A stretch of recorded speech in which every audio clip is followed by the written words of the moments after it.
ओम श्री गणेशाय नमः। दोस्तों, वीडियो शुरू करने से पहले वीडियो को लाइक कर दे और चैनल को सब्सक्राइब जरूर कर दे। Story name is owned by a gangster and this story is begin from chapter 32 to 37.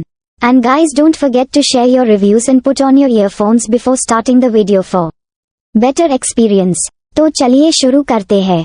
वो लड़की जो इस वक्त अभय के पैरों में गिरी थी, उसकी आंखों में अब दर्द के साथ खौफ भी आ चुका था, सिर्फ अभय का नाम भर सुनने से। तो वही अभय जिसके चेहरे पर इस समय सख्त भाव थे, उसने एक नजर भी झुकाकर उस लड़की को ना देखा। उसकी नजरें केवल सामने खड़ी फातिमा पर थी, जिसने अपना थूक निगल लिया अभय को देख कि तभी पीछे से अभय का आदमी कबीर बोला, फातिमा, बात करनी है तुझसे।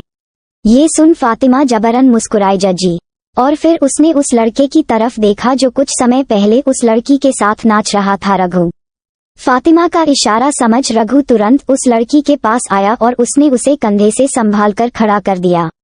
तो वही उस लड़की का चेहरा पसीने से लथपथ हो चुका था। वो खुद यहाँ से अभी के अभी भाग जाना चाहती थी, क्योंकि इस समय उसके दिल की धड़कनें इस कदर तेज हो चुकी थी कि वो मरी जा रही थी।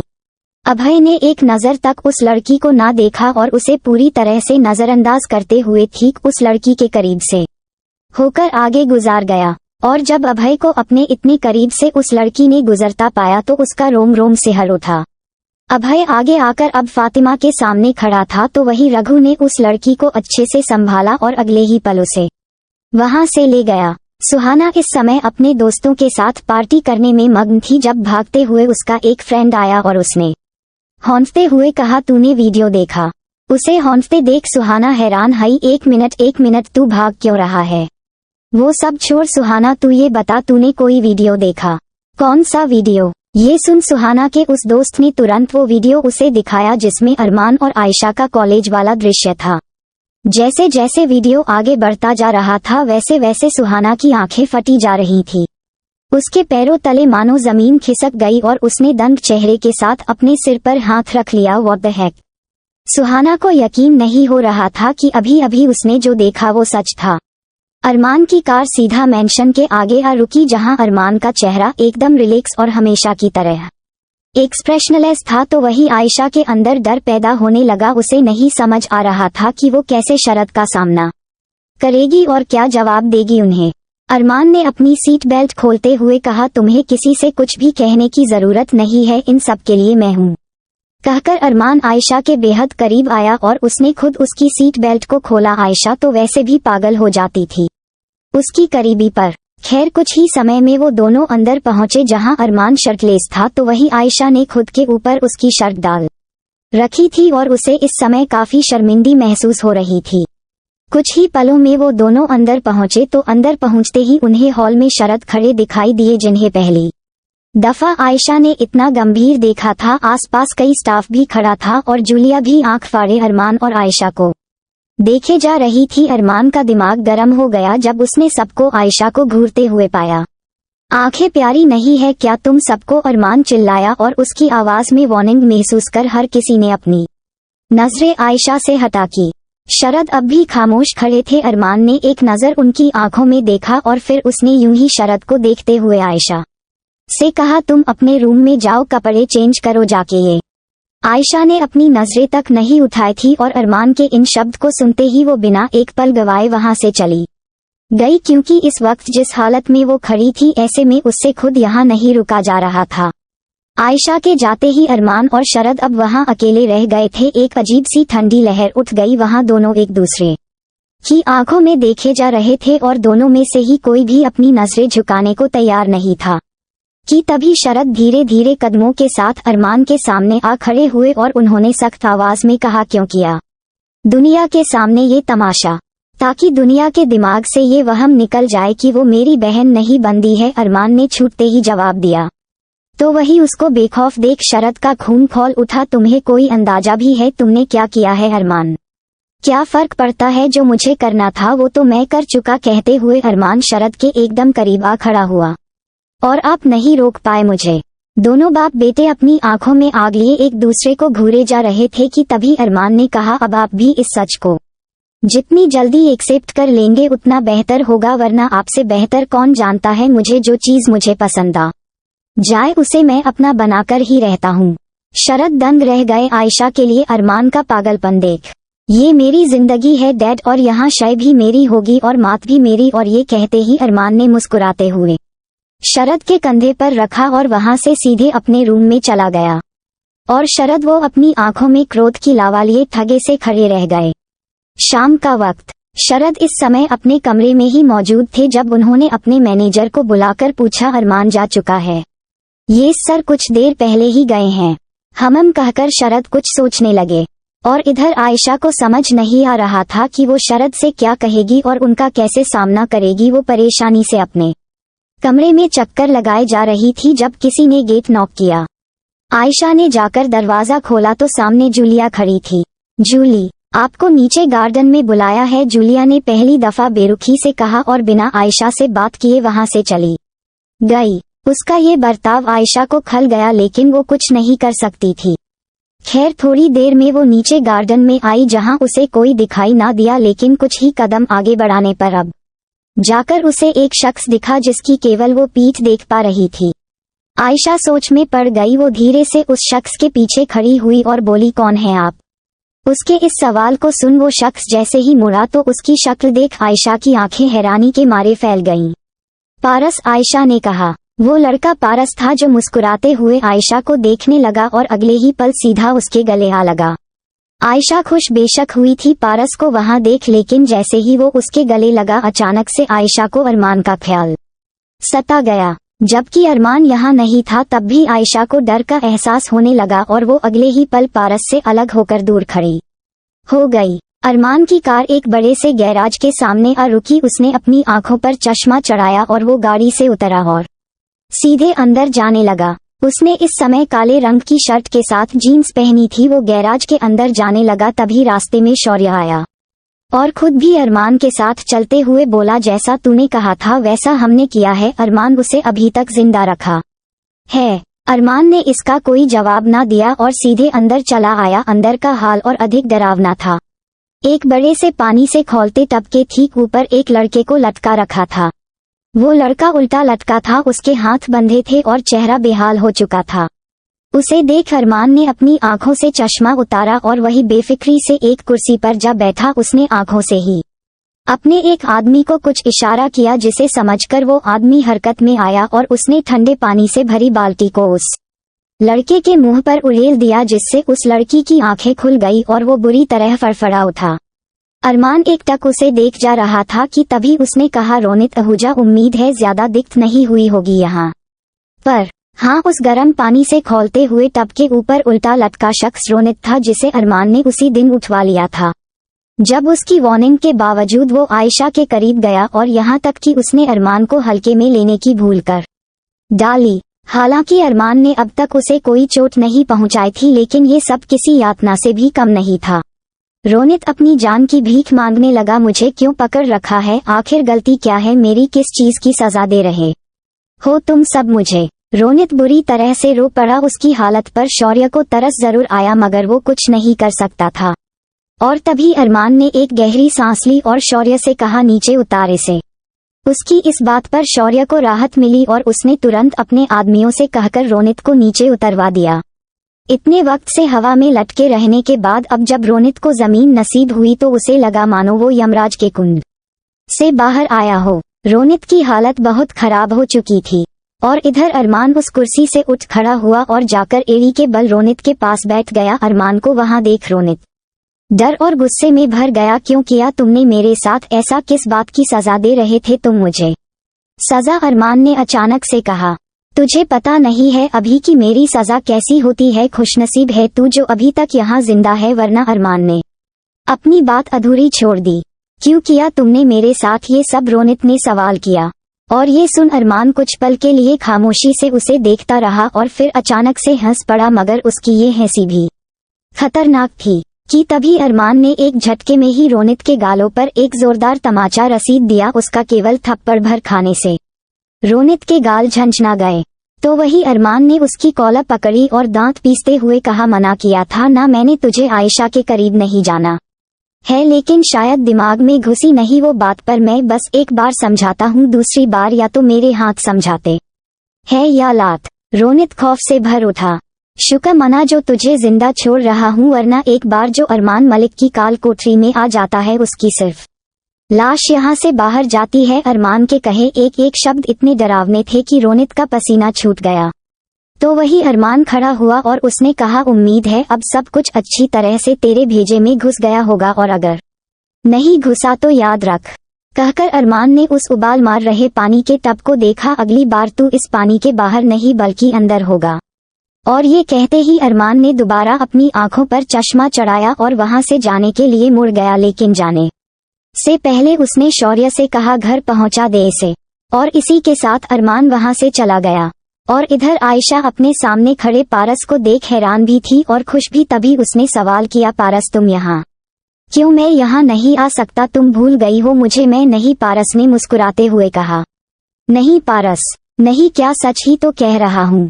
ऐसी बात नहीं है पारस, लेकिन तुम यहाँ आए कैसे? आयशा ने सवाल किया कि तभी उसे पीछे से एक आवाज आई।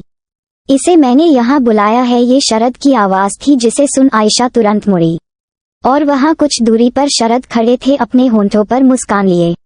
शरद को वहां देख आयशा को हैरानी हुई और उसे समझ नहीं आया कि भला शरद ने पारस को यहाँ क्यों बुलाया। तभी शरद आयशा और पारस के पास आकर खड़े हुए और एक नजर पारस पर डालकर उसके कंधे पर हाथ रखते हुए बोले, कोई दिक्कत तो नहीं हुई ना आने में? जी नहीं सर, आपने सारे अरेंजमेंट करवा दिए थे तो भला कैसे दिक्कत होती, पारस ने सहजता से जवाब दिया। और इधर आयशा कंफ्यूजन से शरद और पारस को देखने लगी कि तभी शरद ने कहा, कैसा लग रहा है इतने समय बाद अपने दोस्त से मिलकर आयशा? तो इस पर आयशा ने हिचकिचाते हुए कहा, अच्छा लग रहा है। जानता हूँ कि इस वक्त तुम काफी कंफ्यूज होगी पारस को यहाँ देखकर, लेकिन ट्रस्ट मी, उसे यहाँ बुलाने के पीछे बहुत बड़ी वजह है। कहकर शरद ने पारस को देखा और फिर आयशा से कहा, मुझे तुमसे कुछ बात करनी है, चलो मेरे साथ। आयशा को समझ नहीं आ रहा था कि आखिर ये सब हो क्या रहा है। कहाँ उसने सोचा था कि शरद उससे अरमान को लेकर सवाल करेंगे, लेकिन यहाँ तो किस्सा ही पलट चुका था। आयशा ने एक नजर पारस को देखा और फिर शरद के साथ उनके स्टडी रूम में आ गई। शरद इस समय एक बुकशेल्फ के पास खड़े थे, तो वही आयशा उनके पीछे कुछ कदमों की दूरी पर अपनी उंगलियों को आपस में उलझाए खड़ी थी। कुछ समय बाद शरद मुड़े, उनके हाथ में कुछ पेपर्स थे जिन्हें लेकर वो आयशा के पास आए और उसके हाथ में वो पेपर्स पकड़ाते हुए उन्होंने कहा, मेरे कुछ भी कहने से पहले मैं ये चाहता हूँ कि तुम इसे पढ़ो। कहकर उन्होंने वो पेपर आयशा के हाथ में थमा दिया। आयशा सवालिया नजरों के साथ शरद को देखने लगी और फिर उसने उस पेपर को खोलकर देखा जिसमें लिखी हैंडराइटिंग देखते ही उसका शरीर ढीला पड़ गया। उस कागज में लिखी लिखावट उसकी मां सारिका की थी। आयशा की आंखें नम हो गई और उसने हैरानी से शरद को देखा। तभी शरद ने कहा, पढ़ो इसे आयशा। कहकर वो अपनी स्टडी टेबल पर जाकर बैठ गए और यहाँ आयशा ने वो नोट पढ़ना शुरू किया। मेरी प्यारी बेटी आयशा, पता नहीं ये चिट्ठी तुझे मैं कभी खुद अपने हाथ से दे भी पाऊंगी या नहीं, क्योंकि मुझमें हिम्मत नहीं है अपना सच तुझे बताने की, लेकिन ये चिट्ठी मैं सिर्फ इसलिए लिख रही हूँ ताकि किसी दिन अगर मुझे कुछ हो भी जाए तो मेरे मन की बात तुझ तक जरूर पहुँच जाए। लेकिन आयशा प्लीज। ये सुन शरद ने एक गहरी सांस ली और फिर कहा, ठीक है, लेकिन कोई भी फैसला लेने से पहले बस ये सोच लेना कि तुम्हारी माँ की आखिरी इच्छा क्या थी, और गलती से भी फिलहाल इस बारे में अरमान को भनक तक नहीं लगनी चाहिए। कहकर शरद उससे दूर हुए तो वही आयशा कुछ ही पलों में वहां से भागते हुए अपने कमरे में चली गई। शरद को आयशा की इस हालत पर बुरा जरूर लग रहा था, लेकिन वो जानते थे कि ये सब करना अब कितना जरूरी हो चुका है। बाहर गार्डन में पारस इधर से उधर चक्कर काट रहा था। जब शरद का आना हुआ उन्हें देख पारस रुक गया। इतने में शरद वहां रखे सोफे पर बैठते हुए बोले, बैठो पारस।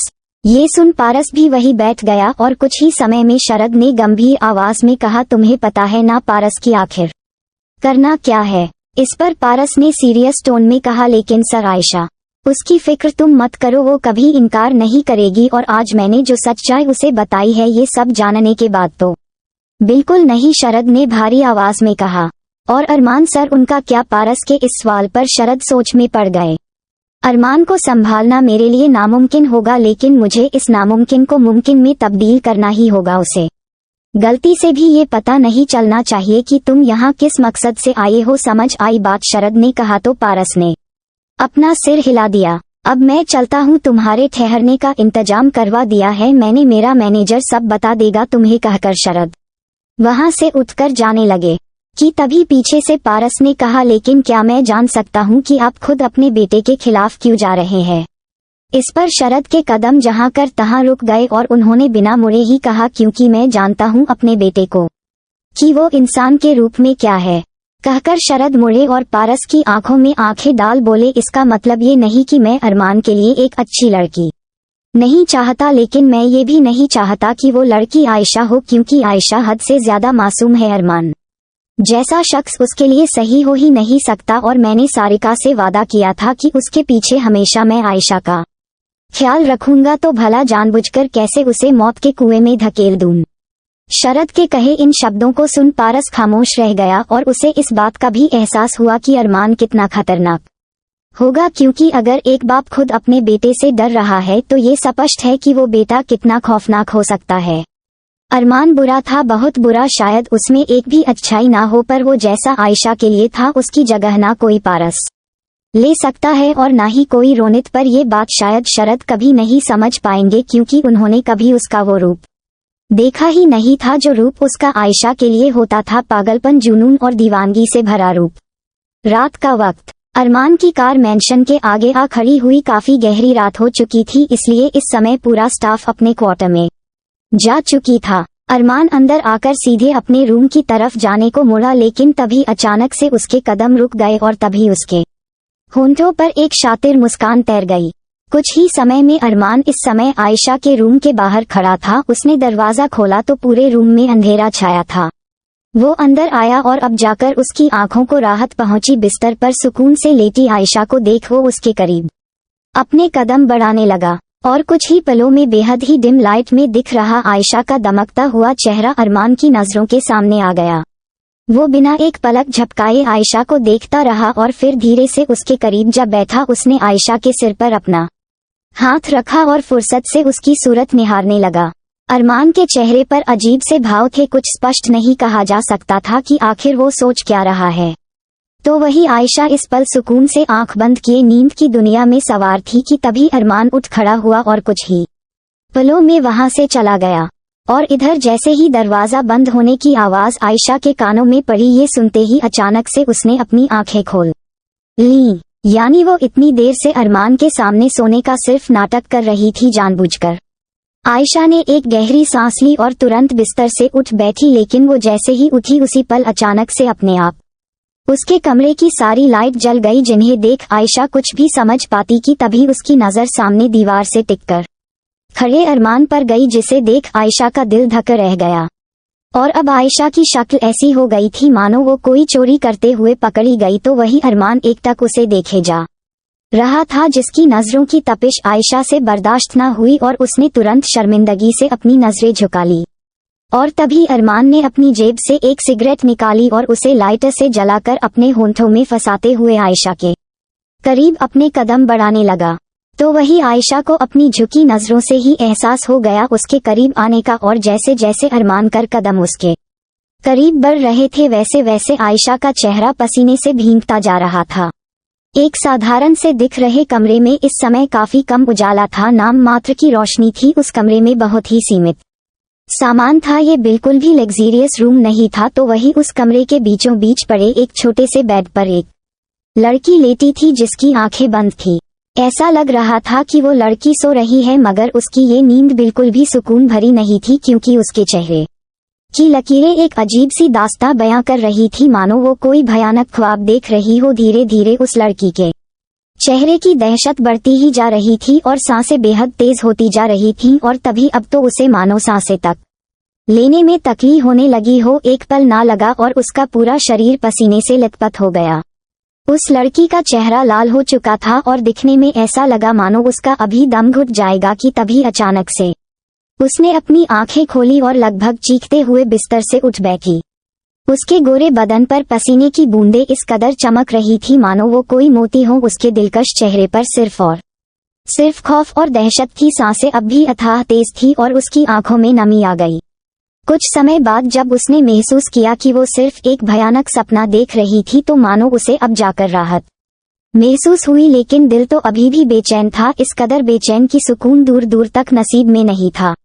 उसने जैसे तैसे खुद को समझाया और अपने पसीने से हन चुके चेहरे को दुपट्टे से पोंछा और अपने दिल पर हाथ रख खुद को शांत करने की जद्दोजहद में लग गई। उसे अब बहुत प्यास लग रही थी। नजरें इधर उधर घुमाए तो देखा पानी कुछ दूरी पर एक मेज पर रखा है। ये देख उसने अपने ऊपर से चादर हटाई और जैसे ही बिस्तर से उतरकर अपने कदम जमीन पर रखने को हुई, उसी पल अचानक से किसी ने अपनी हथेली उसके पैरों के नीचे बिछा दी, जिस कारण उसके कदम जमीन को छू तक ना पाए। उस लड़की ने हैरानी से उस शख्स को देखा जो कि कोई और नहीं बल्कि रघु था, फातिमा बेगम के कोठे वाला रघु। और वो लड़की ये वही हसीन चांद थी जिसका दीदार करने के लिए उस रात मर्दों की आंखें तरस गईं। वो लड़की असमंजस में रघु को देखने लगी कि तभी रघु ने उसके पैरों पर बंधी पट्टी पर नजर डालते हुए कहा, भूल गई क्या जख्म है तुम्हारे पैरों में? रघु की इस बात पर अब जाकर उसे होश आया कि वो सच कह रहा है। उस रात कोठे में जब वो बदहवास सी कांच पर भी नाचती जा रही थी, उसके बाद से ही उसका पैर बुरी तरह से घायल हो चुका था। इधर रघु खड़ा हुआ और उसने कहा, क्या चाहिए बताओ मुझे। तो इस पर उस लड़की ने अपनी नजरें जमीन पर झुका ली। वाकई बेजान था उसका चेहरा। उसने कहा, पानी। ये सुन रघु ने कुछ पलों तक उसके झुके हुए चेहरे को देखा और फिर पानी लेने चला गया। कुछ ही समय में रघु एक गिलास में उस लड़की के लिए पानी लेकर आया और उसे उसके हाथ में थमाते हुए बोला, ये लो पियो इसे। उस लड़की ने वो गिलास ले लिया और उसे अपने होंठों से लगाकर कुछ घूंट पी ही पाई थी कि तभी रघु ने कहा, ये अभय ठाकुर कौन है? अभय का नाम सुनते ही उस लड़की को इतनी जोर का ठसका लगा कि वो गिलास सीधे जमीन पर जा गिरा और वो लड़की बुरी तरह से खांस उठी। रघु ने सोचा भी नहीं था कि उसका ये मामूली सा सवाल उस पर इतना गहरा असर करेगा। उसका पूरा चेहरा लाल हो चुका था खांसते हुए, तो रघु घबराते हुए उसे संभालने के लिए जैसे ही उसकी पीठ सहलाने को हुआ कि तभी वो लड़की उस हालत में भी रघु से दूर हो गई और अपना हाथ दिखाते हुए बोली, नहीं छूना मत। रघु के हाथ जहां के तहां रुक गए। उसे अपने दिल में टीस जरूर महसूस हुई, लेकिन उसने उस लड़की पर अपना कोई जोर ना डाला। तो वही खांसते हुए कब उस लड़की का रोना छूट गया, उसे खुद पता ना चला। वो लड़की अब फूटकर रो पड़ी और उसे रोते देख रघु के दिल के 1000 टुकड़े हो गए। वो आगे बढ़कर उस लड़की को अपना कंधा देना चाहता था, लेकिन चाहकर भी ऐसा ना कर पाया। रघु ने अपने हाथ की मुट्ठी कस ली और गुस्से में उस कमरे से बाहर चला गया, क्योंकि उस लड़की की ये हालत देखने का जिगरा नहीं था उसमें। अरमान को अपने सामने खड़ा पाकर आयशा की सांसें अटक गई। उसने तुरंत अपनी नजरें झुका ली, क्योंकि उसे पता था कि वो सोने का नाटक करते हुए पकड़ी गई है। तो वही अरमान अपने कदम धीरे धीरे आयशा के करीब बढ़ाता जा रहा था। उसके होंठों के बीच दबी वो सिगरेट पूरे कमरे में अपना धुआं फेंक रही थी। और उसी वक्त वो एक पल आया जब आखिरकार अरमान आयशा के बेहद करीब आ खड़ा हुआ। आयशा ने घबराते हुए अपनी नजरें उठाई और अरमान की आंखों में देखा तो वो बेतहाशा डर उठी और बिस्तर पर ही पीछे खिसकने लगे कि तभी अरमान ने अचानक से उसके पैर पकड़े और उसे घसीटते हुए अपने करीब खींच लिया और आयशा सरकती हुई अरमान के नीचे आ पहुंची। अरमान ने अपने दोनों हाथ बिस्तर पर टिकाते हुए आयशा के चेहरे कर इर्द गिर्द रखे और उस पर पूरी तरह से झुक गया। उसके होंठों में फंसी वो सिगरेट अब सीधे आयशा के मुंह पर धुआं छोड़ रही थी, जिस कारण उसकी चींख निकल गई। आप चेहरा दूर करिए अपना। अरमान बिना किसी लहजे के बस आयशा की शक्ल देखे जा रहा था। तो वही आयशा ने अपनी नाक पर हाथ रख लिया कि तभी अरमान ने अपनी 2 उंगलियों में उस सिगरेट को फंसाकर उसे अपने होंठों से अलग किया और उस धुएं को छोड़ उसने अपनी भारी आवाज में कहा, हम तो क्या वजह रही होगी जो आज तुम्हें ये नाटक करने की जरूरत पड़ गई। अरमान के इन शब्दों को सुन आयशा उससे नजरें चुराने लगी। मैं सो रही थी, मैं सच में सो रही थी। एक और बार अपने इन होंठों से झूठ बोलो और फिर देखो मैं क्या करता हूँ, अरमान ने कहा, जिसे सुन आयशा ने अपना थूक निगल लिया। वो आंख फाड़े अरमान को देखने लगी तो वही अरमान ने अपना एक हाथ उसके गाल पर रखते हुए कहा, सच सिर्फ सच सुनना है मुझे, बोलो क्यों नाटक किया ये। इस पर आयशा ने इस दफा लड़खड़ाते शब्दों के साथ कहा, मैं वो मुझे समझ नहीं आ रहा था कि मैं क्या करूं, इसलिए बस लेट गई। आयशा के इस जवाब पर अरमान कुछ पलों तक उसकी आंखों में देखता रहा और तभी अचानक से उसने छूटते ही कहा, किस मी। अरमान के इन 2 शब्दों को सुन आयशा के दिल की धड़कनें बढ़ गई। क्या? और इस बार अरमान ने अपना चेहरा उसके चेहरे के बेहद नजदीक करते हुए कहा, आई सेड किस मी। आयशा का रोम रोम सिहर उठा। माँ मैं ऐसा कुछ नहीं करूँगी, आयशा ने घबराते हुए जवाब दिया। तो वही अरमान, उसे मानो पता था कि आयशा का क्या जवाब होने वाला है। उसके होंठों के कोने मुड़ गए और उसने कहा, ऐसा क्यों लग रहा है कि तुम्हारी आंखें कुछ और चाहती है और होंठ कुछ और। ये कहते हुए अरमान के ठंडे हाथ धीरे से आयशा की टॉप के अंदर खिसकने लगे और उसके हाथ को जैसे ही आयशा ने अपने जिस्म पर महसूस किया तो उसकी आंखों फटी रह गई। वो तुरंत हरकत में आई और उसने जैसे ही अरमान के हाथ को अपने जिस्म से हटाना चाहा कि उसी पल अरमान ने एक झटके में उसकी दोनों कलाइयों को पकड़ा और तुरंत घुमाकर उसे पेट के बल लिटा दिया और खुद पूरी तरह से आयशा के ऊपर हावी हो गया। उसने आयशा की दोनों कलाइयों को अपनी एक मुट्ठी में भरकर उसकी पीठ से लगा दिया था और अब वो हिल तक नहीं पा रही थी। आप प्लीज छोड़ दीजिए मुझे वरना मैं चिल्लाऊंगी, आयशा ने बेतहाशा घबराई आवाज में कहा। तो वही अरमान ने अपना सीना आयशा की पीठ पर धंसा दिया और अपने होंठ उसके कानों के करीब ले जाकर बेहद ही सेंसुअल आवाज में कहा, जरा सोच समझकर मुझसे झूठ बोलना, मैं शब्द नहीं नजरें पड़ता हूँ। उसकी आवाज में एक अजीब सा पैशन था जिससे आयशा का रोम रोम सिहर उठा। उसके दिल की धड़कनें एक दफा फिर उससे बगावत करने लगी थी और इधर अरमान को इस बात का एहसास हो चुका था कि आयशा का बर्ताव आज कुछ अलग सा है। उसके सेंस बहुत मजबूत थे और वो काफी आसानी से पहचान सकता था कि सामने वाला शख्स उससे झूठ बोल रहा है या सच। अरमान ने अपने हाथ की पकड़ उसकी कलाइयों पर और अधिक कस दी और दूसरे हाथ को उसकी पीठ पर चलाते हुए बोला, तो बताओ बेबी, आज की गुस्ताखी के लिए तुम्हें क्या सजा मिलनी चाहिए हमम। आयशा थरथरा उठी, सजा? हाँ बेबी सजा, अरमान उसकी गर्दन पर अपनी गर्म सांसें छोड़ते हुए कहा। पर मेरी गलती क्या है? ये तुम मुझसे बेहतर जानती हो कि तुम्हारी गलती क्या है, और अगर अपनी इस सजा को बदतर नहीं बनाना चाहती हो तो बताओ मुझे क्या हुआ था आज। अरमान की आवाज बेहद ठंडी हो चुकी थी। मैं सच कह रही हूँ, मैं कुछ नहीं छिपा रही, आयशा ने एक दफा फिर झूठ कह दिया। और अब अरमान के बर्दाश्त की हद पार हो चुकी थी। उसने किसी सनकी की तरह अपनी गर्दन घुमाई और आंख बंद कर गहरी सांस लेने लगा, मानो अपने अंदर उफन रहे क्रोध की ज्वाला को दबाने की पूरी कोशिश कर रहा हो। आप छोड़ दीजिए मुझे, मेरा भय। इसके आगे के शब्द आयशा की हलक में अटके रह गए क्योंकि अरमान ने खींचकर उसे अपनी तरफ घुमाया और आयशा अवाक रह गई पर कुछ भी समझ पाती कि तब तक उसके होंठ अरमान जकड़ चुका था। अरमान ने पूरा दबाव आयशा के छोटे से चेहरे पर लगा दिया जिस कारण उसका सिर पीछे मेट्रेस में धंसता चला गया। उन दोनों के केवल होंठ ही नहीं बल्कि पूरा चेहरा एक दूसरे को छूने लगा। अरमान ने इस कदर उसके होंठों को जकड़ रखा था कि पल भर में आयशा का पूरा चेहरा लाल पड़ गया कि तभी अरमान ने एकदम से अपने होंठ उससे अलग किए और उसके होंठ अलग होते ही आयशा की जान में जान आई। लेकिन उसी पल अरमान ने बेहद सख्त आवाज में गहरी सांस लेते हुए कहा, ओपन योर माउथ। पर आयशा ने कोई हरकत नहीं की जिस कारण अरमान इस दफा बुरी तरह से चीख उठा, I said open your freaking mouth. Armaan इतनी बुरी तरह से चीखा था कि आयशा की आत्मा तक कांप गई। उसने सहमी हुई नजरों से अरमान कर चेहरे को देखा और फिर कांपते हुए अपने होंठ धीरे से खोल लिए और तभी अरमान ने उसके गालों को अपनी मुट्ठी में भरा और उन मुलायम गालों पर अपनी उंगलियों का दबाव और अधिक बढ़ा दिया जिस कारण आयशा का मुंह पूरा खुल गया और एक पल नहीं बीता था कि अगले ही लम्हे में अरमान ने अपनी जीभ उसके खुले मुंह में डाल दी और अब पैशनेटली उसके पूरे माउथ को एक्सप्लोर करने लगा। इंटीमेसी और रोमांस की जो फीलिंग होती है इसका एहसास तो आयशा को अरमान के करीब आने पर हुआ था। उसके पूरे पेट में तितलियां उड़ने लगती थी जब अरमान उसे छूता था। आयशा को अब जरा सी भी नफरत नहीं होती थी अरमान के छूने पर, बल्कि अब तो मानो उसके टच की आदत सी पड़ गई थी उसे। लेकिन अब हालात पूरी तरह से बदल चुके थे क्योंकि आज सुबह जो कुछ भी हुआ उसका ख्याल आते ही आयशा का दिल कांप उठा। सारिका की वो चिट्ठी उसके दिमाग में एक दफा फिर शोर मचाने लगी। उसकी माँ के कहे वो शब्द गूंज उठे आयशा के कानों में, मैं हमेशा यही चाहूंगी कि तू जब भी किसी रिश्ते में बंधे वो रिश्ता तेरा पारस के साथ हो।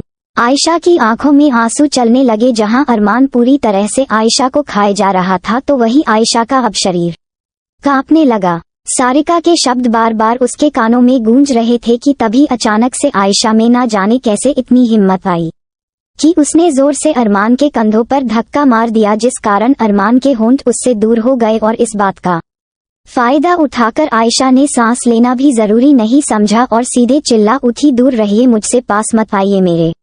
अरमान, जिसकी सांसें तेज हो चुकी थी, वो आयशा के लाल पड़ चेहरे को देखने लगा। बताना मुश्किल था कि ये सूरत उसके किए गए सितम की वजह से लाल हुई थी या फिर गुस्से में कि तभी आयशा ने अरमान के सीने पर हाथ रख उसे खुद से दूर धकिया दिया। वैसे तो अरमान के आगे आयशा का कोई जोर नहीं था, लेकिन वो जानबूझकर उसके धक्के से पीठ के बल बिस्तर पर जा गिरा तो वही आयशा तुरंत हड़बड़ाते हुए बिस्तर से उठ खड़ी हुई।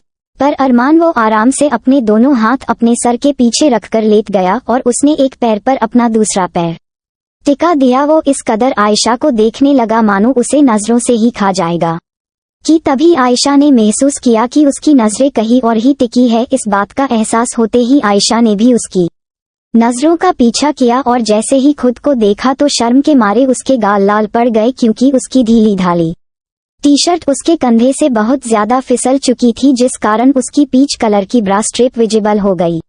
आयशा ने तुरंत घबराते हुए खुद की हालत को ठीक किया और उसकी इस हड़बड़ी को देख अरमान ने बेहद ही सेडक्टिव टोन में कहा, क्या छिपा रही हो मुझसे, तुमसे ज्यादा तुम्हें देख चुका हूँ। आयशा की नजरें शर्म के मारे झुक गईं और उसने कहा, आप प्लीज मेरे कमरे से बाहर चले जाइए और अब मेरे करीब आने की कोशिश भी मत करिएगा वरना। आयशा का इतना कहना भर था कि तभी अरमान एक झटके में उठ खड़ा हुआ और अगले ही पल उसने आयशा की टी शर्ट को उसकी नेक से पकड़ा और उसमें अपनी उंगली फंसाकर सीधे आयशा को अपने करीब खींच लिया। अरमान ने पकड़ भी ऐसी जगह पर बनाई थी कि आयशा ना चाहते हुए भी उस टी शर्ट के साथ खिंची चली गई और सीधा अरमान के सीने से जा टकराई। लो, आ गया करीब, अब बताओ क्या कर लोगी। अरमान की उंगलियां अभी भी उस टी शर्ट की नेक में फंसी थी, जिसके द्वारा एक पल ऐसा आया कि उसकी ठंडी उंगलियां आयशा के क्लीवेज को छू गई और इसके एहसास भर से आयशा का शरीर ढीला पड़ गया। अरमान की उंगलियां आयशा के मखमली बदन को छू रही थी कि तभी अरमान ने खुद ही अपना हाथ हटाया और उसकी बाजू को कसकर पकड़ते हुए उसकी आंखों में घूरकर कहा, अगर मुझसे कुछ भी छिपाया तो आगे जाकर तुम्हें बहुत पछताना पड़ेगा। अरमान की आवाज इतनी सख्त थी कि आयशा की नसें तक जम गई। उसके गुस्से को देख तो वही अरमान ने एकदम से उसे खुद से रिहा किया और अगले ही पल कमरे से बाहर चला गया और आयशा वो ठगी सी खड़ी रह गई। अरमान हमेशा एक आंधी की तरह उसके पास आता था और किसी तूफान की तरह उससे दूर जाता था और आयशा वो इस आंधी तूफान को रोकने में पूरी तरह से असमर्थ होती थी। और इधर अरमान जैसे ही कमरे से बाहर निकला उसी पल शरद की नजरें उस पर जा टिकी, जो किसी काम से शायद लाइब्रेरी में जा रहे थे। उन्होंने जब अरमान को आयशा के कमरे से निकलते हुए देखा तो मानो उनका खून खौल उठा। उन्होंने कसके अपने हाथ की मुट्ठी बांध ली और सोचने लगे, मैं अब और इंतजार नहीं कर सकता, कहीं ऐसा ना हो कि बहुत देर हो जाए। शरद के चेहरे पर बेहद क्रोधित भाव आ गए थे और उन्होंने अब कुछ करने की ठान ली थी जो शायद आने वाली तबाही का संकेत दे रही थी।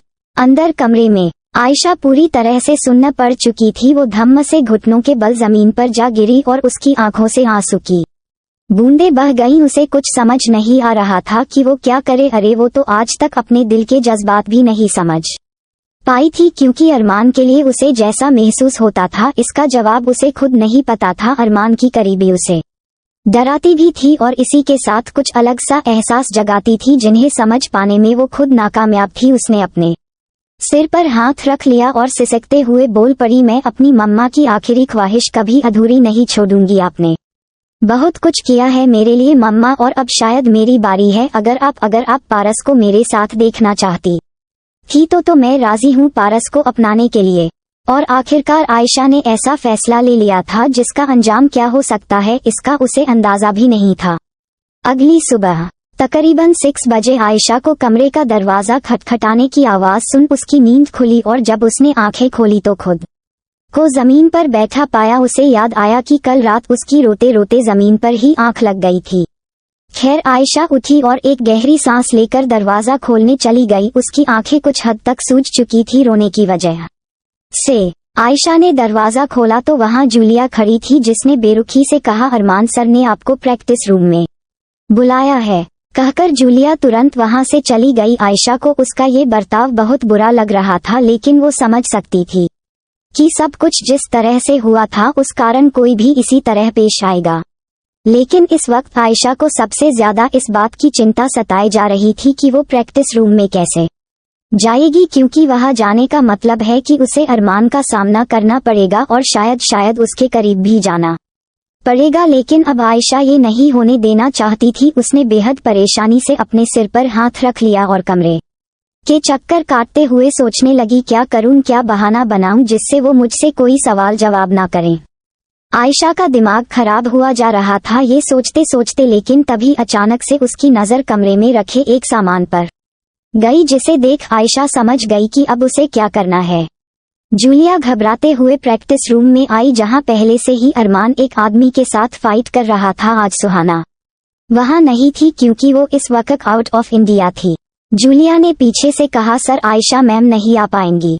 ये सुनते ही अरमान के हाथ जो फाइटिंग की वजह से लगातार चल रहे थे वो अचानक से रुक गए। तो वही जूलिया ने कहा, एक्चुअली सर आयशा मैम के हाथ में चोट लग गई है जिस कारण उन्हें ब्लीडिंग हो रही है, इसलिए उनके लिए आज यहाँ आना पॉसिबल नहीं। अरमान खामोश खड़ा था, उसके चेहरे पर किसी तरह के भाव नहीं थे और जूलिया उसके तो वैसे भी पसीने छूटते थे। अरमान के सामने उसने कहा, मैं चलती हूँ सर, और ये कहते ही जूलिया वहां से भाग गई।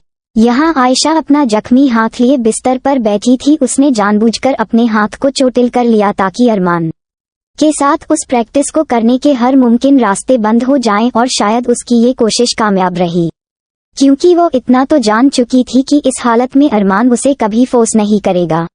कि तभी अचानक से कमरे में जूलिया आई। उसके हाथ में एक फर्स्ट एड बॉक्स था जिसे लेकर वो सीधे आयशा के पास बैठ गई और उसके हाथ को अपने हाथ में लेकर बोली, कितनी चोट लग गई है, क्या जरूरत थी आपको वो कांच समेटने की, उसके लिए घर में सर्वेंट है ना। जूलिया की आवाज में फिक्र स्पष्ट देखी जा सकती थी। उसने आयशा के हाथ पर मरहम लगाना शुरू कर दिया तो वही आयशा की आंखें नम हो गईं। तुम मुझसे नाराज हो ना जूली, आयशा ने रुंधी आवाज में सवाल किया। ये सुन जूलिया के हाथ कुछ पल के लिए रुक गए, लेकिन फिर उसने अपना काम जारी रखते हुए कहा, मैं कौन होती हूँ आपसे नाराज होने वाली। कि तभी आयशा ने धीरे से कहा, मैं गलत नहीं हूँ जूली। उसकी ये बात सुन जूलिया आयशा को देखने लगी और फिर उसने एक गहरी सांस लेकर कहा, लेकिन जो हुआ वो भी तो सही नहीं है ना आयशा मैम। शरद सर कितने परेशान रहने लगे हैं, तब से उनकी रेपुटेशन को बहुत फर्क पड़ा है इस कंट्रोवर्सी की वजह से। इस पर आयशा ने अपनी नजरें झुका ली। कि तभी जूलिया ने सवाल किया, क्या आप भी अरमान सर को पसंद करती हैं। जूलिया के इस सवाल पर आयशा भला क्या ही जवाब देती, उसे खुद इसका जवाब नहीं पता था, तो भला वो जूलिया से क्या कहती। बोलिए आयशा मैम, क्या आप भी। कि तभी उन दोनों के कानों में पीछे से कुछ आवाज आई, जिसे सुन उन दोनों ने अपनी नजरें घुमाई तो दरवाजे पर अरमान को खड़ा पाया। अरमान को देख आयशा ने अपना थूक निगल लिया तो वही जूलिया भी अब परेशान हो गई। उसने अब जल्दी जल्दी आयशा के हाथ में पट्टी की और तुरंत वहां से उठकर बोली, एक्सक्यूज मी मैम। और ये कहकर जूलिया वहां से चली गई तो वही आयशा का चेहरा पसीना छोड़ गया।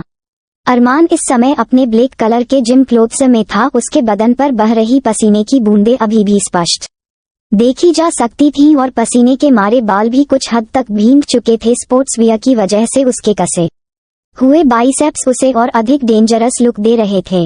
अरमान को देख आयशा तुरंत उठ खड़ी हो गई और अरमान के कुछ बोलने से पहले ही उसने अपनी सफाई देनी शुरू कर दी। वो मैं बस आ ही रही थी, लेकिन तभी मेरा हाथ उस कांच के वास में लग गया, जिस वजह से वो वास पूरा जमीन पर टूट गया। मैं बस उसके कांच को ही समेट रही थी कि तभी मेरे हाथ में गलती से वो कांच चुभ गया और मैं शश। अरमान ने तुरंत उसके होंठों पर एक उंगली रख दी। वो आयशा के बोलते ही बोलते उसके बेहद करीब आ खड़ा हुआ था। मैंने कुछ पूछा, अरमान ने उसकी आंखों में देख सवाल किया। तो इस पर आयशा ने तुरंत अपनी गर्दन हिला दी और फौरन उससे एक कदम दूर हो गई। अरमान आज बेहद खामोश था। उसके चेहरे पर किसी तरह के भाव नहीं थे और उसका एक्सप्रेशनलेस चेहरा ही सबसे खतरनाक हुआ करता था। उसने एक नजर आयशा के उस चोटिल हाथ पर डाली, जिसे देख उसके होंठों के कोने मुड़ गए। बेहद ही अजीब मुस्कुराहट थी उसके होंठों पर, जिसका अर्थ कोई नहीं समझ सकता था। और तभी अचानक से अरमान ने आयशा के उस जख्मी हाथ को कसके पकड़ा और अगले ही पल खींचकर उसे अपने सीने से लगा लिया। आयशा दर्द और खौफ में भर गई और अरमान ने अपना दूसरा हाथ उसके चेहरे पर रखते हुए सनक भरी आवाज में गुनगुनाना शुरू किया, तेरे जिस्म पे तेरी रूह पे बस हक है एक मेरा, बस हक है एक मेरा। आयशा की सांसें अनियमित हो गई और अरमान ने आगे झुककर उसकी उस जख्मी हथेली को अपने होंठों से चूम लिया, जिसके साथ ही आयशा ने कसके अपनी आंखें मींच ली। और यहाँ अरमान वो बेहद ही मिस्टीरियस लहजे में था। उसने कुछ पलों तक आयशा की बंद पलकों को देखा और अगले ही पल वहां से चला गया। और उसके जाते ही आयशा की जान में जान आई। वो अपना सर पकड़कर बिस्तर पर बैठ गई और एक हाथ अपने सीने पर रख खुद की घबराहट को शांत करने की मशक्कत में लग गई। आयशा को लग रहा था कि मुसीबत अब टल गई है, लेकिन अनजान थी वो इस बात से कि असली मुसीबत से तो उसका अभी सामना भी नहीं हुआ था। वो चांद सी खूबसूरत लड़की इस वक्त अपने कमरे की ड्रेसिंग के सामने बैठी थी। चेहरे पर किसी तरह के भाव नहीं थे और खुद के अक्स को देखते हुए वो अपने लंबे बाल संवारती जा रही थी जब कमरे में किसी ने दस्तक दी। उस लड़की ने पीछे मुड़कर देखने की कोई जद्दोजहद ना की तो वही कुछ ही पलों में उसके पीछे फातिमा बेगम आ खड़ी हुई, होंठों पर लाली लिपस्टिक और किलो भर मेकअप पोतकर। उसने उस लड़की की बलाइयां लेते हुए कहा, हाय नजर ना लगे कभी इस चांद से मुखड़े को, थू थू थू। उस लड़की ने फातिमा को एक नजर तक ना देखा कि तभी फातिमा ने उस लड़की के कपड़ों पर गौर फरमाया जिसने इस समय बुर्का पहन रखा था। उसे बुर्के में देख फातिमा के होंठों पर मुस्कुराहट आ गई और उसने जानबूझकर उस लड़की के जले पर नमक छिड़कते हुए कहा, ये मोहब्बत भी बड़ी कुत्ती चीज होती है ना, जात पात धर्म मजहब सब बदलवा देती है, जैसे कि तू चाचा बेचारी किसी अभागन की भी तुझ जैसी किस्मत ना हो। फातिमा के शब्दों को सुनकर भी वो लड़की खामोश थी। अरे मैं तो कहती हूँ छोड़ ये लाश के पर्दे और आजा दुनिया के सामने, कसम से ये मर्द जात तेरी सूरत पर कत्ले आम मचा देगी। फातिमा अपनी जबान पर लगाम लगाने का नाम ही नहीं ले रही थी। तो वही वो लड़की अब वहां से उठ खड़ी हुई और फातिमा को अनदेखा कर जैसे ही अपने कदम आगे बढ़ाने को हुई, उसी पल पीछे से फातिमा ने उसकी कलाई थाम ली। कब तक सच से भागेगी जानती है ना, उस रात अभय ठाकुर तेरे लिए आया था, अरे मुंह मांगी कीमत देने को तैयार था। तो इस पर वो लड़की मुड़ी और फातिमा की आंखों में आंखें डाल नफरत भरी आवाज में बोली, किस चीज की कीमत? बिस्तर गरम करने की। अरे यही पेशा है यहाँ की औरतों का, तो फिर तेरे लिए नियम और कायदे अलग क्यों? फातिमा ने गुस्से में कहा कि तभी वो लड़की गुस्से में चीख उठी, मैं वो नहीं हूँ जो तू मुझे बनाना चाहती है फातिमा, मेरी पहचान तेरे कोठे में भले ही एक चांद की तरह हो, लेकिन हकीकत में मैं सिर्फ वही रहूंगी जो मैं हमेशा से थी, माया। और इसी के साथ इस नाम की गूंज पूरे कमरे फैल उठी। ये माया थी जो अपनी आंखों में आग लिए फातिमा को देख रही थी और एक पल के लिए तो खुद फातिमा की नजरें सिहर उठी उसके क्रोध को देख कि तभी माया ने कहा, और अगली दफा खबरदार जो मुझसे बदसलूकी की, वरना वो दिन दूर नहीं जब तू अपने इस खूबसूरत चांद के हाथ एक बेरहम मौत मारी जाएगी। ये कहते ही आखिरकार माया ने अपने मुंह को उस बुर्के से ढका, पर उसकी जो धधक रही आंखें थी वो अब भी फातिमा की आंखों को जला रही थी। और कुछ ही पलों बाद माया उस कमरे से रवाना हो गई और फातिमा बेगम उसके होश उड़ गए माया के तेज को देख। अरमान इस वक्त शौर्य के साथ मौजूद था, उसके इर्द गिर्द उसके आदमी खड़े थे। वो इस वक्त कुछ जरूरी बात डिस्कस कर रहा था फोन पर। कुछ समय बाद उसने फोन रखा और जाकर अपनी चेयर पर बैठ गया। तभी शौर्य ने उसके सामने बैठते हुए कहा, क्या हुआ, ऐसा क्यों लग रहा है कि तू कुछ सोच रहा है? दिमाग सोचने के लिए ही होता है, शौर्य कहते हुए अरमान की उंगलियां उसके लैपटॉप कीबोर्ड पर चलने लगी। नहीं, आज तेरे हाव भाव अलग लग रहे हैं, तू आयशा के बारे में सोच रहा है ना? शौर्य का इतना कहना भर था कि अरमान की कीबोर्ड पर चल रही उंगलियां शांत हो गईं। तो वही शौर्य ने उन गार्ड से बाहर जाने का इशारा किया और उनके जाने के बाद उसने एक गहरी सांस लेकर कहा, कभी सोचा भी नहीं था कि दा अरमान मलिक को भी किसी से इश्क होगा। इश्क, ये एक शब्द सुनते ही अरमान के चेहरे के भाव बदल गए। किसने कहा मुझे इश्क हुआ है? कहते हुए अरमान अपनी पीठ पीछे चेयर पर टिकाकर बैठ गया और एकटक शौर्य को देखने लगा। तो वही शौर्य ने मुस्कुराते हुए कहा, मेरे यार, जो हरकतें तू कर रहा है उसे इश्क मोहब्बत प्यार कहते हैं। गलत, अरमान ने छूटते ही कहा और अपनी कुर्सी से खड़े होकर ग्लास वॉल के सामने जा खड़ा हुआ जहां से पूरा शहर दिख रहा था। इश्क मोहब्बत प्यार ये शब्द मेरे लिए बने ही नहीं है, अरमान ने शहर पर अपनी नजरें जमाते हुए कहा।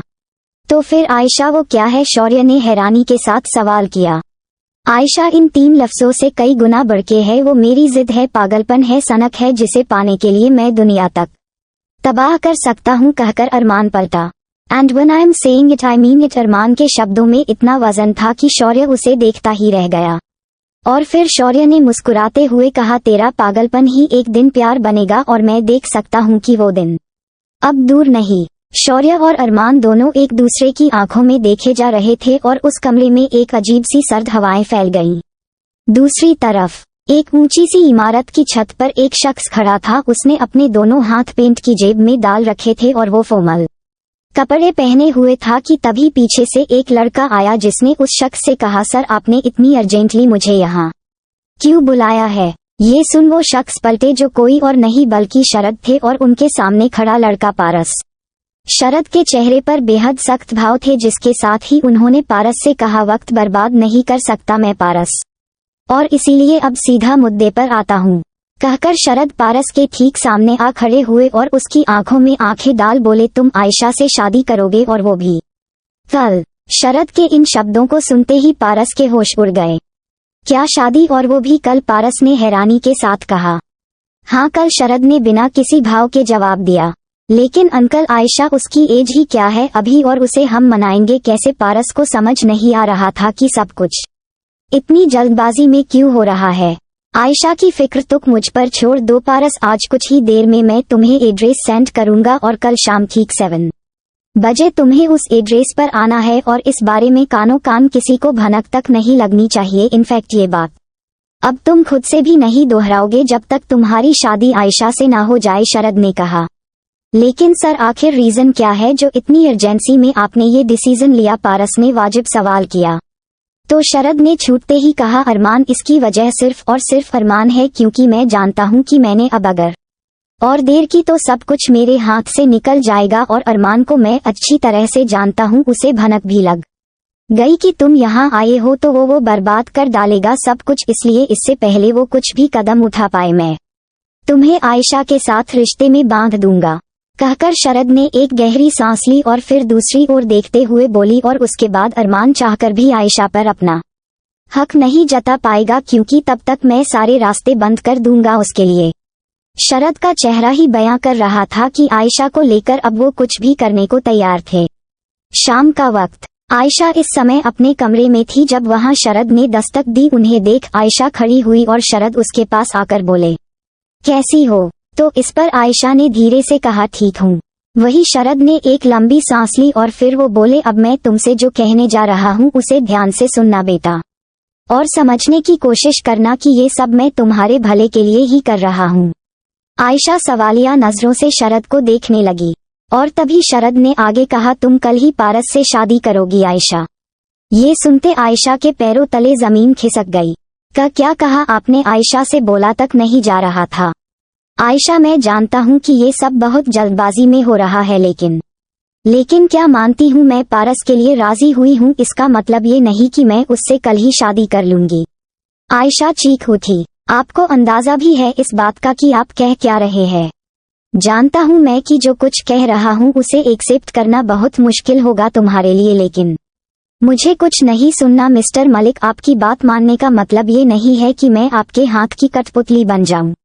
मेरी नहीं, पर कम से कम अपनी माँ की तो बात मानोगी ना? शरद ने जानबूझकर सारिका का जिक्र का छेड़ दिया, क्योंकि वो जानते थे कि आयशा अपनी माँ के लिए जरूर झुकेगी।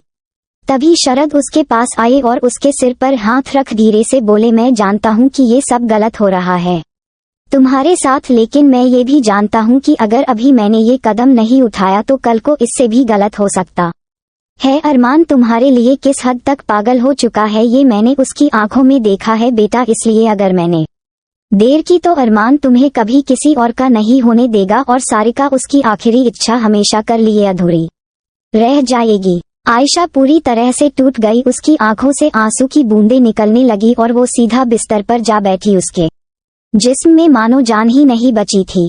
आयशा, ये शादी सिर्फ तुम्हें पारस के साथ एक बंधन में बांधने के लिए होगी। दुनिया की नजरों में तुम वैसी ही रहोगी जैसी अब हो मेरे साथ, तब तक जब तक तुम खुद नहीं कह देती कि अब तुम्हें पारस के साथ जिंदगी आगे बढ़ानी है। ये शादी सिर्फ और सिर्फ अरमान को रोकने के लिए होगी, क्योंकि मैं समझ चुका हूँ कि अगर उसे आज नहीं रोका गया तो कल मेरे पास पछताने के लिए भी वक्त नहीं बचेगा। शरद लगभग कामयाब हो चुके थे आयशा को मैनिपुलेट करने में, और आयशा वो तो मानो वाकई किसी के हाथ की कठपुतली बन चुकी थी। उसके साथ क्या हो रहा था इस पर उसका कोई जोर ही नहीं बचा था, बेजान पड़ चुका था आयशा का चेहरा। और तभी शरद ने कहा, मैं चल रहा हूँ आयशा, कल सुबह तक का वक्त है तुम्हारे पास और मुझे उम्मीद है कि तुम्हारा फैसला वही होगा जो सही है। ये कहकर शरद ने कुछ पलों तक आयशा के बेजान चेहरे को देखा और फिर वो वहां से चले गए। और अब आयशा इस कमरे में अकेली रह चुकी थी, सिर्फ अपने आंसुओं और बर्बाद तकदीर के साथ। आधी रात हो चुकी थी जब शरद के पास किसी का फोन आया। उन्होंने फोन उठाया। बोलो सर, आपने जैसा कहा वैसा हो गया है। अरमान सर को आउट ऑफ इंडिया भेज दिया गया है काम के सिलसिले में। ये सुनते ही शरद के होंठों पर एक विजयी मुस्कान पसर गई। गुड, अरमान के एक एक एक्शन पर नजर होनी चाहिए और कुछ भी हो जाए वो अगले 2 दिन तक यहाँ नहीं आना चाहिए। जी सर, मैं ध्यान रखूंगा। शरद ने फोन काट दिया और अपने हाथ में पकड़े ड्रिंक ग्लास को अपने होंठों से लगा लिया। इस बार तुम्हारी हार होगी अरमान। सिर्फ हार, शरद की आवाज में क्रोध था। और इसी के साथ वो कामयाब हो रहे थे अरमान और आयशा को हमेशा के लिए अलग करने में। अगली सुबह आयशा की जिंदगी ने एक ऐसी करवट ले ली थी जिसकी उसने कभी कल्पना भी नहीं की थी। उसका चेहरा पीला पड़ चुका और सारी चमक उस चेहरे से निचुड़ चुकी थी। तो वही शरद जो इस वक्त अपनी स्टडी रूम में मौजूद थे, उन्हें अचानक से पीछे किसी के आने का एहसास हुआ। शरद मुड़े तो उन्होंने देखा उनके सामने आयशा खड़ी थी, जिसके चेहरे पर किसी तरह के भाव नहीं थे। आयशा, तुम? या मैं तैयार हूँ, आयशा ने छूटते ही कहा और उसके शब्दों को सुन शरद के होंठों पर मुस्कान आ गई। उन्होंने तुरंत आयशा के सिर पर अपना हाथ रख कहा, मुझे पता था बेटा तुम्हारा फैसला यही होगा।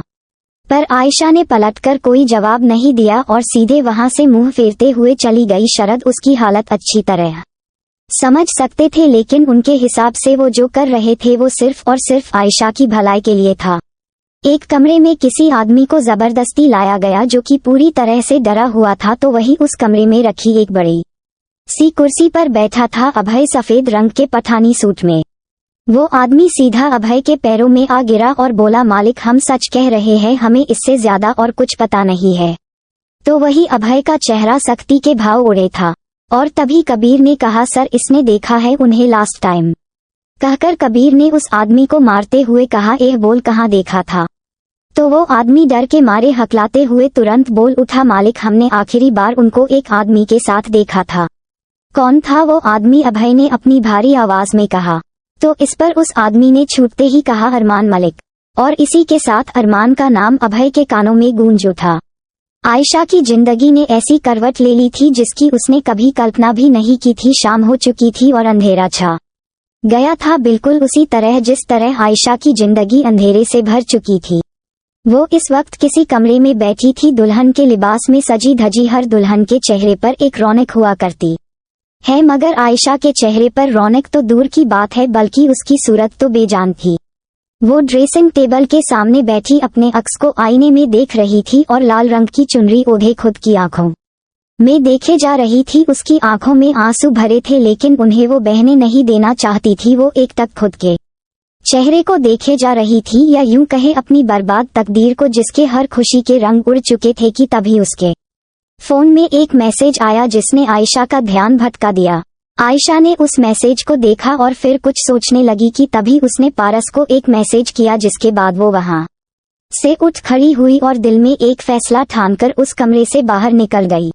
ये मलिक मेंशन नहीं था, बल्कि आयशा को तो खुद इस बात का अंदाजा नहीं था कि आखिर वो है कहाँ, क्योंकि शरद ने सारी जानकारी खुफिया रखी थी। लेकिन ये शायद कोई होटल था जो इस वक्त पूरी तरह से खाली पड़ा था।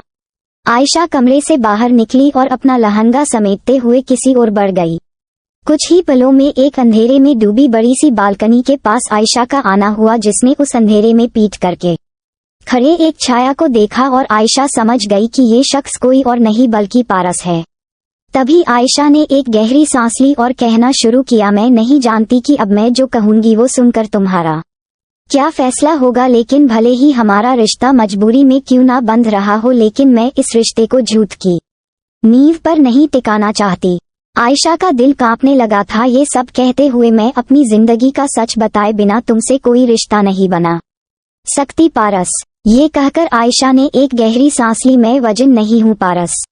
ये कहते ही आयशा की आंखों में भरी वो आंसू की बूंद उसके गालों पर लौट गया। मैं नहीं जानती कि उस रात मेरे साथ वो सब क्यों हुआ, लेकिन तब मैं होश में नहीं था। जो कुछ हुआ उस पर मेरा खुद का कोई जोर नहीं था। उस रात मैंने अपना सब कुछ खो दिया था पारस, सब कुछ। आयशा की सिसकी छूट गई और वो रो पड़ी। ये सब जानने के बाद अगर तुम मुझसे शादी करने के लिए इनकार भी करोगे तो भी मुझे कोई गम नहीं, क्योंकि मेरे लिए भी इस सच को अपनाना बहुत मुश्किल है। मैं नहीं चाहती कि मजबूरी में आकर तुम मुझसे जबरदस्ती शादी करो, क्योंकि शादी करना एक बहुत ही बड़ा फैसला है और ये फैसला तुम सही शख्स के लिए लोगे वही बेहतर रहेगा। आयशा ने अपने आंसू पोंछे। मैं जा रही हूँ अब मंडप पर, तुम नहीं भी आए तो भी मुझे तुमसे कोई शिकायत नहीं। ये कहते ही आयशा वहाँ से चली गई। तो वही वो शख्स जो पारस था, वो अब भी उस अंधेरे को देख रहा था। आयशा अपने कमरे में आ चुकी थी कि तभी वहाँ शरद का आना हुआ। शरद को वहाँ देख आयशा के चेहरे के भाव जरा भी ना बदले। वो बस चुपचाप एक जगह बैठी थी जब शरद उसके पास आकर उसके सिर पर अपना हाथ रख बोले, चलें। ये सुन आयशा के होंठों पर कड़वी मुस्कान आ गई। ना करने का कोई ऑप्शन है मेरे पास, कहकर आयशा वहाँ से उठ खड़ी हुई और बोली, चलिए। शरद ने एक गहरी सांस ली और आयशा को अपने साथ लेकर उस कमरे से बाहर आ गए। कुछ ही समय में शरद आयशा को लेकर बाहर थे। मंडप पर एक पंडित के अलावा एक मक्खी तक नहीं थी। आयशा उस मंडप पर आई। उसे अब पूरी उम्मीद थी कि पारस वो सब सच जानकर कभी ये शादी नहीं करेगा, और कहीं ना कहीं आयशा को इस बात का सुकून था, क्योंकि वो खुद इस शादी के लिए मना नहीं कर सकती थी, लेकिन पारस जरूर इनकार कर सकता था। आयशा के मन में एक उम्मीद की किरण जाग गई कि अब उसे इस मजबूरी के रिश्ते मर नहीं बंधना पड़ा था। ये पारस कहाँ रह गया, शरद परेशानी से खुद से ही बोले, और जैसे ही पारस को लाने के लिए पलटे उसी पल उन्हें अपने सामने पारस को खड़ा दिखाई दिया। उसे देख शरद के चेहरे पर राहत आई और आयशा उसके होश उड़ गए।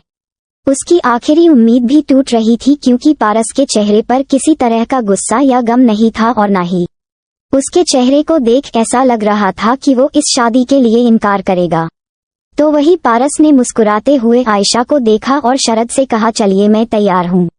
और उसके ये शब्द सुन आयशा की दुनिया हिल गया। उसका दिल कांप गया, क्योंकि उसकी बची हुई उम्मीद के भी टुकड़े हो गए। अब वाकई उसे डर लगने लगा था। उसने कसके अपनी आंखें मींच ली, जिसके साथ ही उसके गालों पर आंसू की बूंद लुढ़क गई, और आंख बंद करते ही सिर्फ एक चेहरा उसके जहन में आया, अरमान। इधर पारस आयशा को देखते हुए मंडप पर आ बैठा, और तभी पंडित जी ने कहा, वधू को मंडप पर बिठाइए। ये सुन शरद आयशा के पास गए, और आयशा उसके लिए तो एक एक कदम भारी हो चुका था। आयशा मंडप पर आई और उसे ऐसा लग रहा था मानो अंगारों पर चलकर आई हो। आयशा बेजान सी उस मंडप पर पारस के साथ जा बैठी, और अब शुरू हो चुकी थी उसकी बर्बादी।